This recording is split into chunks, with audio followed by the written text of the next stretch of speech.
especificación como tal, entonces no puede haber esas dos especificaciones temporales. ¿Sale, Omar? Ok, profe. ¿Sí? ¿De acuerdo, compañeros? ¿Los demás? Acuérdense, ese fue de los últimos temas que se vieron en modelado y les dieron ahí unas fórmulas. Si tienen dudas de cómo aplicar las fórmulas, es momento de preguntarlo. ¿Sale? Yo me estoy confiando porque cuando empecemos a ver diseño de controladores, perdón, se va a hacer contra la modificación de las especificaciones temporales. Entonces ahí tenemos que ver cómo se tienen que calcular las especificaciones temporales, pero para que ustedes vayan adelantándose sobre ese tema, repasándolo, ya me dicen si tienen dudas de cómo obtenerlas, ¿no? También el hecho de cómo leerlas de la curva también es importante. Entonces, yo confío en lo que ustedes manejan, en lo que ustedes saben, y estoy básicamente a la expectativa. No, no es música, espérenme tantito, es que acá traigo una gráfica que estaba leyendo. ¿Cuál es? Ah, esta. Bueno, ese es un código, ¿no? Que se puede trabajar, pero bueno, déjenme acordar. Ay, no, es que había una imagen que estaba viendo donde me gustó y le iba a ocupar para la presentación, pero pues, está. Acuérdense, ustedes deben de manejar esos conceptos, ¿no? Esos conceptos yo lo estoy dando por hecho. Ahorita es lo que vamos a obtener en nuestra curva de oscilación, pero estos conceptos yo ya los estoy dando por hecho. El máximo de sobreimpulso, el tiempo de retardo, el tiempo de crecimiento, el tiempo pico, el tiempo de establecimiento, la tolerancia permitible. A partir de esas especificaciones, ustedes pueden definir el comportamiento de un sistema de segundo orden, ¿no? Y como bien dijo el compañero Omar, las especificaciones temporales las van a calcular completas, solamente para el caso subamortiguado. Para el caso oscilante, pues no van a poder calcularlas, ¿no? Más si acaso el máximo de sobreimpulso y el tiempo de la primera oscilación solamente, pero nunca se va a estabilizar. Tal vez el tiempo de crecimiento con el primer circuito, tal vez se puede sacar, el tiempo de delay, pero establecimiento nunca va a haber, ¿no? Y una tolerancia tampoco. Y en los casos con amortiguamiento igual a 1 o mayor a 1, solamente van a poder sacar tiempo de crecimiento, tiempo de retardo, tiempo de establecimiento y la tolerancia en la cual quieren que ustedes se mantenga su sistema. Y ahí van a ver que el tiempo de establecimiento pues, se dispara. Y la forma matemática de calcularlos también deben de tenerla presente, ¿no? A partir del factor de amortiguamiento. No es que no vaya a ver yo esa fórmula del factor de amortiguamiento y trabajarlo. Quiero ver qué tanto manejan ustedes las dudas, o si ya lo tienen claro y pues, lo seguimos aplicando, ¿no? Por eso no me he ido mucho por el factor de amortiguamiento y yo modelé desde el punto de vista de los parámetros físicos del sistema, pero no crean que no lo voy a ocupar, sí lo vamos a ocupar en el diseño de controladores, pero prefiero que ustedes vayan viendo sus dudas, le vayamos adelantando, los vayan consultando para que cuando veamos el tema solamente se concentren en los criterios que les voy a dar para seleccionar los controladores, los modos de control y el cálculo del mismo, ¿no? Es más o menos mi objetivo, porque este tema pues ya lo vieron, ¿no? En modelado, y es solamente como repaso aquí, por eso me estoy quedando ahí, ¿eh? No crean que por otra cosa, pero pregunten, ¿no? Chequen las dudas. No me han preguntado dudas, que eso quiere decir que están muy bien o que ya los perdí, pero bueno, ya es responsabilidad de cada uno de ustedes, ¿no? Que me vaya diciendo. Y la última parte, pues comprobar las curvas con el Cinescape, ¿no? Ese ya lo pueden ir desarrollando ustedes, acuérdense, ahí si tienen dudas me dicen, todo va a ser a partir del punto de circuito eléctrico, no voy a pedir analogías porque me quedó no he resuelto todavía la duda de las analogías, pero todo en circuito eléctrico pues debe de funcionar sin problemas, ¿sale? Entonces vámonos contra el punto número 3, comprobar los resultados, no, ¿sí? Sí, comprobar con Simulink los resultados del punto número 2, es decir, obtener las, eh, las respuestas del sistema. Confío en ustedes, pero como dice el dicho, es bueno confiar, ¿no? Pero ya ahí saben lo demás. Vamos a simular, vamos a comprobar, vamos a obtener con Simulink otra función de transferencia. ¿Cuál quieren que obtengamos? Para no hacerlo con corriente, si quieren lo hacemos con corriente, pero pues ya tienen el resultado de corriente. Yo prefiero hacerlo con otra función de transferencia. ¿Cuál obtenemos? La de, ¿cómo se llama? Bueno, para la voltaje. Yo también le iba a preguntar eso porque. ¿Para el voltaje? ¿Cómo se llama? Vamos a hacerlo para el voltaje. No en mis correos, tengo mucho trabajo.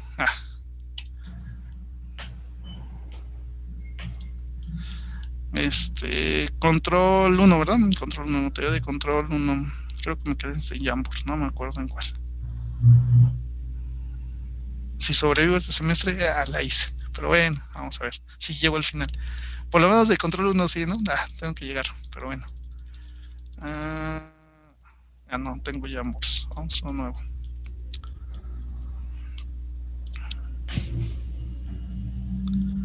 Ok, déjenme ponerle título porque luego ya no sé ni qué estoy haciendo.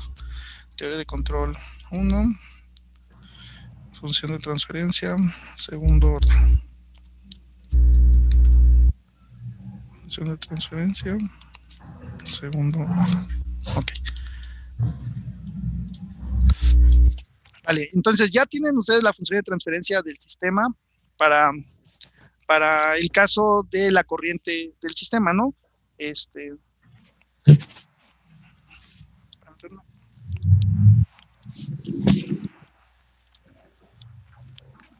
Entonces tenemos segundo orden.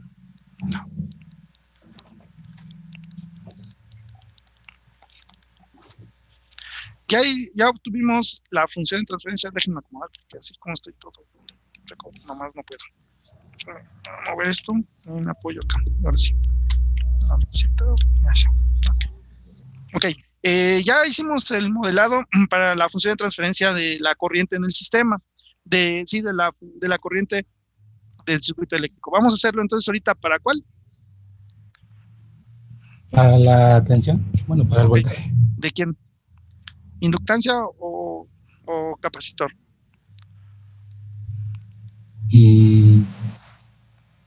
Bueno, en el caso del primer problema, ¿cuál ahí se pediría? ¿El capacitor?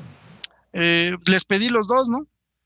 Las tres funciones de transferencia, les pedí la función de transferencia de la corriente, me faltó el capacitor, de la inductancia y de el capacitor. Fíjense, ahorita te lo digo. Ahí aquí en la práctica. Aquí dice, ¿no? Corriente, voltaje del capacitor, voltaje del inductor. Entonces, todos los van a tener que obtener. Ustedes modelamos ahorita. ¿En cuál es apoyo? Pues el del capacitor. Ok. Entonces, tenemos ese circuito, ¿no? Y ya obtuvimos la función de transferencia para la corriente. ¿Se acuerdan cuál era? ¿Me lo pueden dictar? Era 1 sobre L.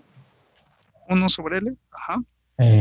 Sobre S al cuadrado más RL. S al cuadrado más RL.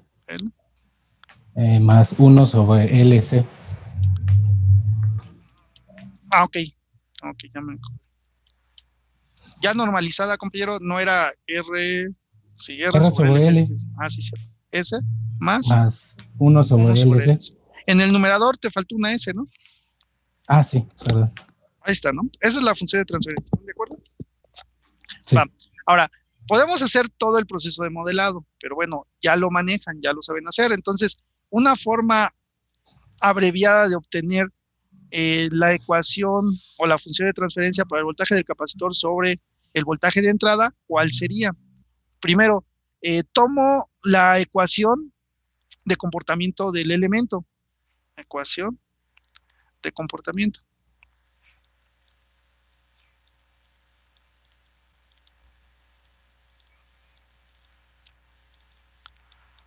En este caso, yo sé que el voltaje en el capacitor es igual a ¿quién? A 1 sobre C, la integral de I de t sobre dt. Si yo aplico transformada de Laplace a esa ecuación de comportamiento, voy a llegar a la ecuación donde el voltaje del capacitor va a ser igual a 1 sobre C por 1 sobre S por la corriente del sistema. ¿Están de acuerdo? La transformada de Laplace de la corriente del sistema. Así me quedaría, ¿no? ¿Dudas de esta ecuación? ¿De dónde salió? ¿Cómo lo obtuve? Pues es directo, ¿no? La transformada. Ahora, ustedes ya tienen una expresión para la función de transferencia de la corriente, entonces yo puedo despejar de ahí, porque acuérdense que en transformada de Laplace, pues es una ecuación algebraica, ¿no? No afecta en nada. Entonces yo puedo poner o puedo obtener la expresión general que me da el comportamiento de la corriente en el circuito RLS, ¿no? Y me dice que va a ser esa función multiplicada por el voltaje de entrada. ¿Están de acuerdo? Porque la función de transferencia es la relación de la función de interés en el dominio de Laplace entre la función de entrada en el dominio de Laplace con condiciones iniciales iguales a 0, ¿no? Entonces, al ser una ecuación diferente, al ser una ecuación en transformada de Laplace, es una ecuación algebraica y con un simple despeje yo puedo obtener la relación que busco. Si ya tengo eso, entonces sustituyo en la ecuación que yo ya había obtenido, CS, que multiplica a I, pero I, ¿quién va a ser? I es todo esto que tengo acá, ¿no? Que despejé. Entonces, con esa simple sustitución, yo ya involucro en una sola ecuación lo que son los parámetros de interés para mí, que es el voltaje de salida del elemento que estoy buscando, más la función de entrada que afecta al sistema, ¿no? Que en este caso es el voltaje de entrada. ¿Están de acuerdo? Ok. Y al hacer eso, entonces yo ya puedo, también como está en transformada de Laplace, yo ya puedo obtener lo que es la función de transferencia, ¿no? La función de transferencia se define como la función de salida en dominio de Laplace entre la función de entrada en dominio de Laplace y con condiciones iniciales iguales a 0. Entonces, es decir, que todo lo que me quede después de ese despeje va a ser la función de transferencia para la función de salida que me interesa en este momento, que es el voltaje del capacitor. Si multiplico y divido por la misma cantidad, pues se elimina. Por lo tanto, la función de transferencia me dice que va a ser 1 sobre LC para S cuadrada más R sobre L, porque es el mismo sistema, no cambian los polos, más 1 sobre LC. Y esa es la función de transferencia y la obtuvimos en 2 pasos. ¿Sale? Okay. ¿Por qué? Porque a partir precisamente de la expresión general, pues yo ya puedo sustituir rápidamente y obtenerlo. Algo similar van a hacer para el voltaje del inductor, ¿sale?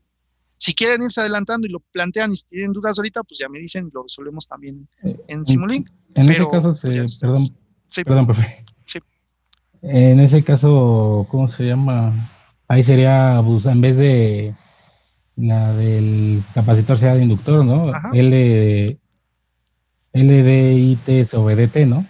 Ajá. ¿Y qué es lo que te dice? Perdón, el voltaje del inductor en el tiempo, ¿cómo se comporta? El tiempo es RI. No, perdón, en el tiempo es L. Ajá. L. Por la derivada de I, ¿no? Ajá. Y ahí está. Aplícale transformada de Laplace. La transformada es LS, bueno, L, S y S. Entonces. Sí, la transformada va a ser igual a L. Bueno, el voltaje del inductor va a ser igual a LS y sustituye ahí, elimina lo que tengas que eliminar y listo, ¿no? Ahí, cosa más... Bueno, por ejemplo, ¿se tendría que despejar ahí? ¿O? No, lo sustituyes, ya lo despejas. Porque la función de interés para ti, ¿quién es? No es I, sino es quién, el voltaje del inductor. El voltaje. Y ya tienes una expresión para I, ¿no? Porque la corriente del circuito es la misma, ¿no? Porque estás en serie. Yo lo entendí, entonces sería, en ese caso sería LS. Ajá, por todo lo de arriba. A todo lo de I, que sería la función de transferencia, la original, la que encontramos. Sí. Sí, porque ya lo despejaste, ¿no? Esta función de transferencia es para la corriente. Si tú despejas, esta es la corriente. Y en un circuito en serie, ¿cómo es la corriente? Sí. Es la misma, ¿no?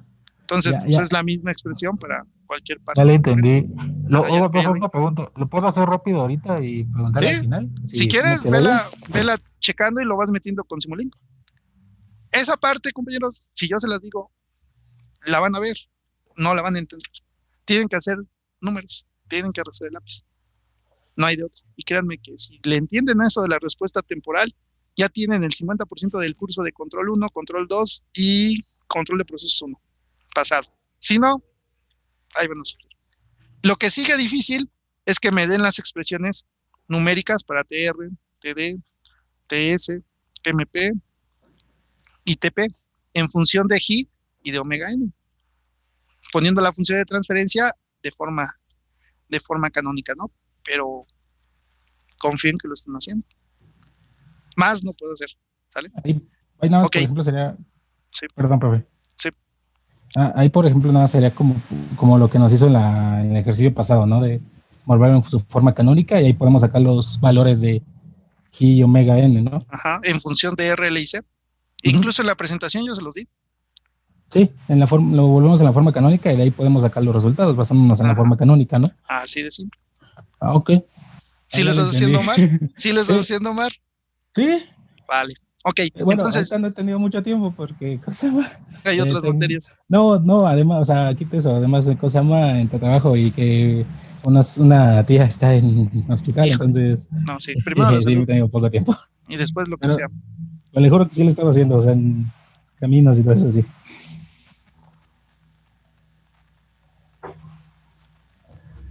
Sí, dile que, perdón, compañero, sí, dile que entre. Yo le doy acceso, sin problemas. ¿Sale? Primero lo primero. Sí, compañero, dile que entre y ya yo le doy acceso. Sí, ¿verdad? Sí me escuchaste. Ah, es que me llegó un mensaje.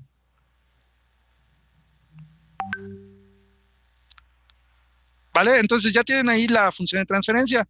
Y ya obteniendo la función de transferencia, antes de empezar a hacer gráficas, ¿qué me pueden decir de esa función de transferencia? Vamos a ponerla en limpio, ¿no? La función de transferencia que vamos a trabajar ahorita es la función de transferencia que es el voltaje del capacitor sobre el voltaje de entrada, que es igual a 1 sobre LC, que multiplica a S cuadrada más R sobre LS más 1 sobre LC. La función de transferencia que habíamos obtenido, que era de la corriente, nos había quedado de la siguiente manera, ¿no? S cuadrada más R sobre LS más 1 sobre LC. Fíjense que el denominador es lógico, nos va a salir el mismo denominador. ¿Por qué? Porque habíamos dicho que la respuesta de un sistema la determina los elementos que lo componen. Y en este caso, el polinomio característico o el denominador de la función de transferencia es la que trae los polos. Y por lo tanto, la ubicación de los polos nos va a decir cuál va a ser la respuesta que vamos a obtener del sistema. ¿Sale? Por eso el denominador nos debe de dar el mismo. Y ahorita que ustedes saquen el voltaje del inductor, les voy a ayudar con la mitad de la función de transferencia, ¿no? La mitad fácil. S cuadrada más R sobre LS más 1 sobre LC. Les debe de quedar ese denominador. ¿Están de acuerdo? ¿Por qué? Porque es el mismo sistema.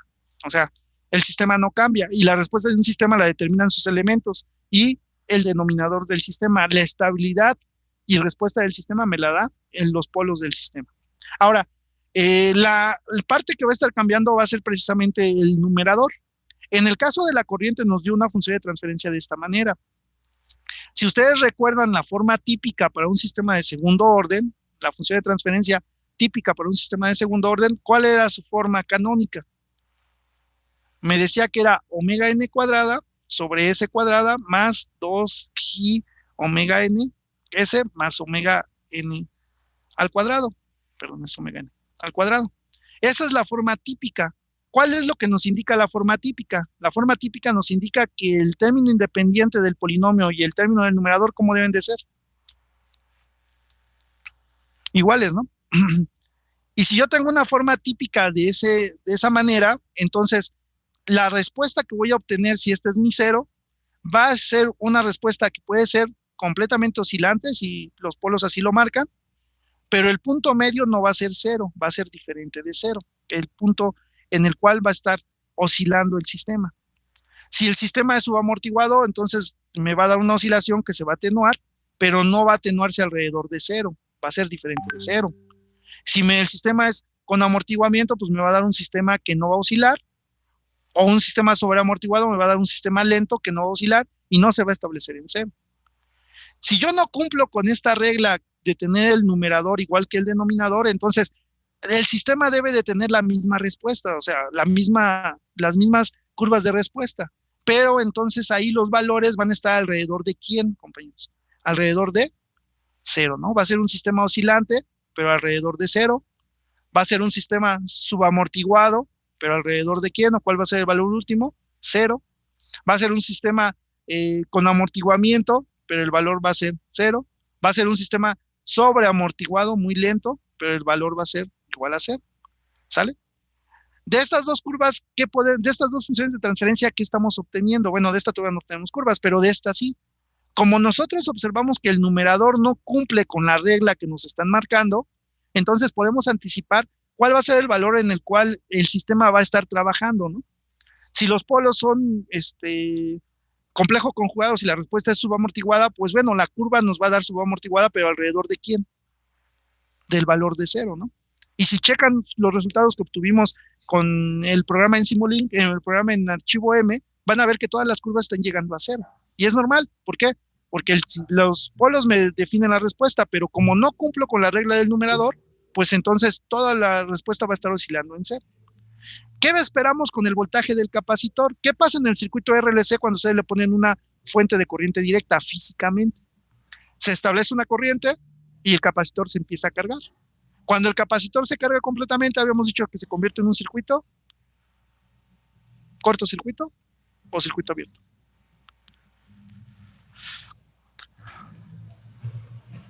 ¿Eh? ¿En qué se convierte un capacitor ya cargado? ¿En cortocircuito? ¿En cortocircuito? En cortocircuito, no. ¿Qué pasó? ¿Qué pasó? Demanden al de circuitos eléctricos. En un circuito abierto, ¿no? Okay. Porque se carga completamente, ya no acepta más carga, entonces ya no hay flujo de corriente a través de él y se convierte en un circuito abierto. ¿En un circuito abierto puede haber corriente? No. No, porque no hay trayectoria cerrada. ¿Están de acuerdo? Por lo tanto, ¿qué curva esperamos aquí? Supónganse que estamos en el caso subamortiguado. Entonces, como el polinomio es el mismo, pues va a ser subamortiguado. Pero aquí se va a tender a establecer al valor máximo del voltaje de entrada. Y entonces va a haber una oscilación y va a tender a establecerse en ese valor máximo que estamos esperando. ¿Sí me doy a entender? Ahí pasa lo mismo que en el sistema de primer orden. Si no cumplimos con la forma canónica, pues esperamos que la oscilación siempre sea alrededor de cero. Si cumplimos con la forma canónica, la oscilación va a ser diferente de cero, o la respuesta va a ser en un valor diferente de cero. Y ahorita lo vamos a comprobar con Simulink. ¿Sale? ¿Problemas hasta ahí, compañeros? ¿Todo bien? Va. Todo bien, pues entonces, vámonos a Simulink. Es parte de la misma práctica. Si se fijan, esta práctica es larga. Pero háganla y compruébenla. Les va a servir. Función de transferencia. Voltaje del capacitor sobre voltaje de entrada.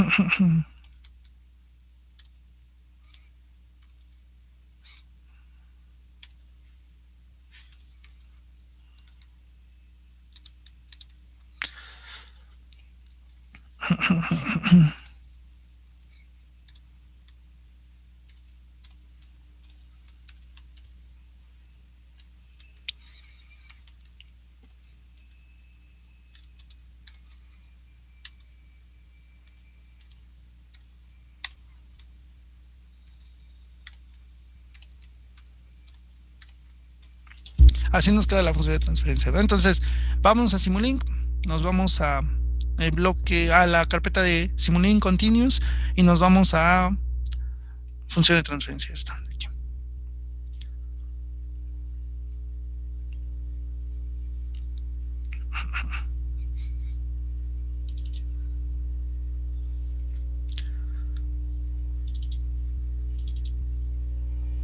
Ahí está. Voy a ocupar lo que son literales para precisamente presentar el resultado, ¿no?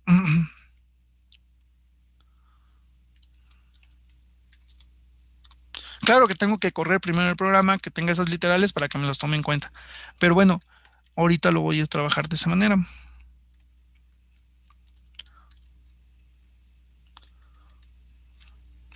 Ahí está mi numerador. Mi denominador. Lo más probable es que me diga que los coeficientes no los tengo, ¿no? Sí, miren, L y C no los tengo definidos. Ahorita los defino. Entonces, ahí está. Y para el otro caso es S cuadrada y luego es el coeficiente de S. Y como término independiente es 1 sobre L por C. Yo recomiendo que pongan paréntesis dentro también, porque luego ¿cómo se llama? El rango de las operaciones luego no lo toma correctamente, pero bueno, ahí me está marcando el error porque no me deja ejecutarlo, no he definido mis variables, entonces me voy a mi espacio de trabajo y defino variables para mi sistema, ¿no? L, ¿cuánto habíamos dado en el caso anterior? No me acuerdo. 5, ¿no? Creo que 5. C, 0.2. 0.2. Y R, para el caso en el cual los polos son puramente imaginarios, 0, ¿no? Entonces ahí está. Ya tengo L, R y C. Entonces, si me voy de este lado y ejecuto, no me debe de marcar ya error. Me sigue marcando error. Pero bueno, se supone que ahí tengo ya mis variables creadas, entonces no me debe de generar ahí error. Ahorita que lo ejecuten veo. Ya que tengo eso, me voy a insertar lo que es mi fuente. Tengo ahí mi función de transferencia, tal cual la tengo teórica, entonces para tenerla y no perder de vista. Y de ahí me voy a mis funciones. Voy a hacer el recorrido por todas, ¿no? Desde el impulso hasta la rampa y la parábola, entonces pues de una vez voy jalando los que voy a trabajar. Bueno, primero vamos a hacerlo con el escalón y ya que quede claro, ya le metemos las demás funciones. Ahorita que se acabe esta sesión, por favor, compañeros, se conectan luego, ¿no? Para ver la respuesta. Para continuar con la práctica, porque tengo que irme a la oficina a resolver unas cosas. Entonces, de una vez, ¿no? Para terminar rápido y seguir. Voy a comparar también las dos funciones. La función de entrada y la función de salida. Para tener punto de análisis, ¿no?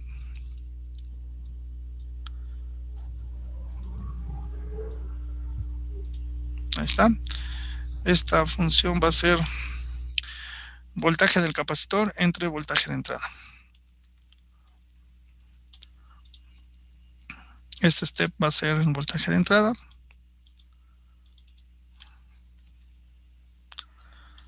Y este va a ser el voltaje del capacitor. Y este va a ser la comparación, ¿no? Bueno. Voltaje de entrada versus voltaje del capacitor. Lo que esperamos es que el voltaje del capacitor llegue al valor máximo que es el voltaje de entrada, ¿no? Entonces se debe de establecer, pero debe de tener una dinámica marcada por los polos del sistema. Y entonces los polos del sistema, como tengo valor de R igual a 0, entonces debe ser polos imaginarios puramente. Por lo tanto, al ser polos imaginarios puramente, el sistema debe de estar oscilante, no va a haber amortiguamiento, va a estar oscilante, y la oscilación debe ser controlada y debe de tener como punto medio el valor de 12, ¿no? Entonces, lo más probable es que la gráfica nos dé entre 0 y 24, y la oscilación o el valor medio de esa oscilación va a ser 12 volts, que es lo que estoy alimentando yo a mi sistema, ¿sale? Es lo que esperamos en la curva, es lo que nos dice la teoría, ¿no? Como en la teoría habíamos ahorita determinado que la función de transferencia sí cumple con el modelo típico, entonces, y estamos en este caso, sí cumple con el modelo típico, entonces la oscilación va a ser diferente de 0, ¿no? Va a ser en el valor máximo que nos establezca. Y como es un sistema eléctrico y el voltaje que estoy aplicando al sistema es el voltaje que debe de adquirir el capacitor, pues es donde yo espero precisamente obtener mi respuesta. El valor de la simulación depende del tiempo de establecimiento. El tiempo de establecimiento está en función del factor de amortiguamiento. El tiempo de establecimiento, ¿cómo se calcula? ¿Se acuerdan de la fórmula?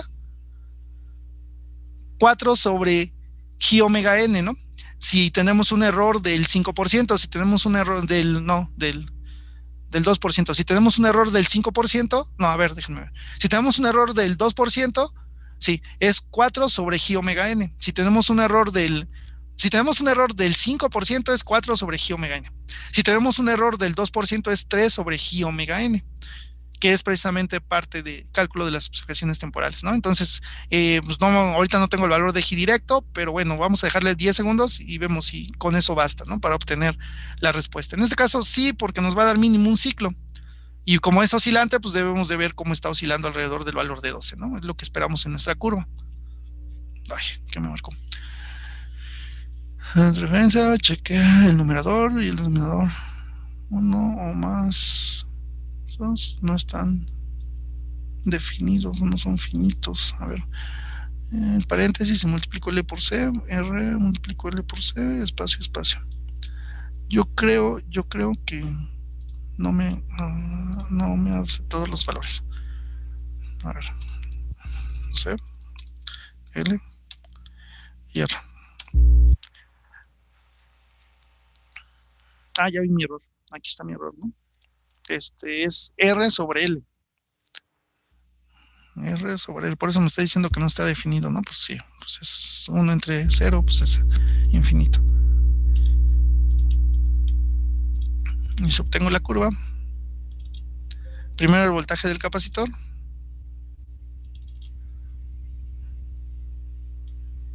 ahí está, ¿no? El sistema es oscilante y alrededor de 12 debe de ser más o menos el 0. Para demostrarlo, pues lo comparo. Le meto la fuente, ahí está la fuente de 12 volts y la curva va a ser oscilante, o son oscilantes de mi sistema, ¿no? Y el punto medio va a ser básicamente 12. Si le doy ahí un zoom por el valor de 12, debe estar entre 12 y 24 y la oscilación debe de caer a 0, ¿no? Entonces ahí debo de tener mi curva. Debe ser aquí. Bueno, vamos a darle el zoom aquí. Ahí está, ¿no? 12 y el punto medio de la oscilación es 12. Y debe de estar más o menos la magnitud máxima, entonces va a ser de 12 o más 12, 24, y 12 menos 12 debe de ser 0, entonces ahí está oscilando, no está oscilando en 0. Si ustedes comparan contra la función de transferencia que obtuvimos de la corriente para el mismo polinomio, van a ver que pues, ahí la respuesta va a estar oscilante, pero alrededor de 0, ¿no? Y no va a ser de la magnitud de 12 porque es la corriente lo que estamos